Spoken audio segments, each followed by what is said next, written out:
네, 주권자 국민들께서 우리 더불어민주당과 이재명 대통령에게 보내준 지지에 정말 감사드립니다.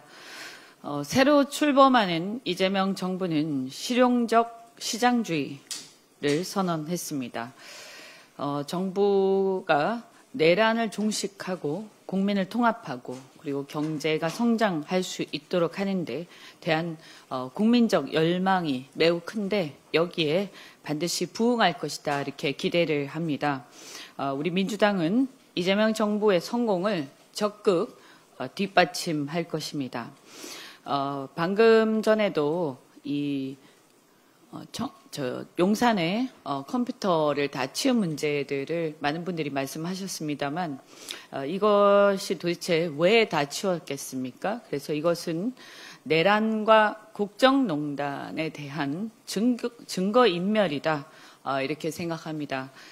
즉각적인 수사가 필요하다고 봅니다. 그리고 이렇게 무책임할 수가 없습니다. 과연 이렇게까지 무책임한 것을 보면 그동안 얼마나 국정이 방치되었을까 하는 생각, 걱정을 안 할 수가 없습니다. 대통령께서 행정명령 1호로 비상경제 점검 TF 구성을 지시했습니다. 가장 먼저 경제 살리기에 집중하겠다라는 의지 표명입니다. 그만큼 우리 대한민국의 경제 상황이 심각하다. 이런 반증이기도 합니다. 한국의 경제 성장률 전망치가 계속 낮아지고 있습니다. 한국은행은 1.5%에서 0.8%로 3개월 새 반토막 전망을 했고요. 그리고 소시에테 제네랄, 그리고 시티, JP모건 등 주요 글로벌 IB뱅크는 한은보다 낮은 0.3에서 0.7%를 전망하고 있습니다. 석유 파동, 외환위기, 글로벌 금융위기, 코로나 등 심각한 위기 상황에서만 있었던 0%대 성장이 지금 눈앞에 닥쳐온 것입니다. 또한 내수 침체도 장기화될 우려가 있습니다. 그래서 새 정부의 추경 추진에 적극 국회가 협력을 할 필요가 있다고 봅니다. 또한 트럼프의 관세 압박으로 주요 품목의 수출 하락세가 심각합니다. 5월 수출 마이너스로 5월의 수출이 마이너스로 돌아섰는데요. 수출 감소가 대미는 마이너스 8.4%, 대중 마이너스 8.1%, 대일 마이너스 8.7%입니다. 특히 대미 수출 감소와 관련해서는 지금 품목 관세에 해당이 되는 그런 품목들의 수출 감소가 심각합니다. 철강은 마이너스 32%, 자동차는 마이너스 20.6%, 반도체 마이너스 17.6%, 가전은 마이너스 25.4%입니다.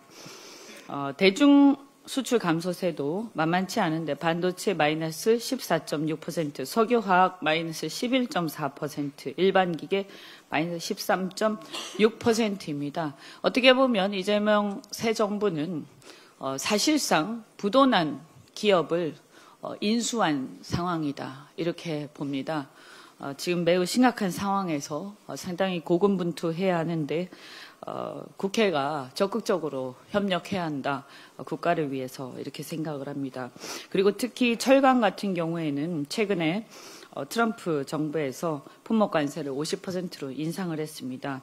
미국의 관세 폭탄도 문제지만 중국의 과잉 공급되고 있는 이 철강들이 국내 과잉 생산 이 상황을 초래하고 있어서 매우 심각합니다. 비상경제 TF, 비상경제 점검 TF에서 각종 여러 가지 경제 문제들을 다루겠지만 이 내수 진작 문제라든가 그리고 뭐 관세에 대한 대응 여러 가지 외에도 특히 그 전통적인 주력 산업의 위기, 글로벌 과잉 생산과 산업 전환에 대응에 시급한 상황인 그 전통적인 주력 산업의 위기에 대해서도 분명히 점검을 해주시기 바랍니다. 특히 석유화학이나 철강 등 이런 전통 제조업 같은 경우 일부 지역은 이미 산업위기 선제 대응 지역으로 선포가 된 바가 있습니다.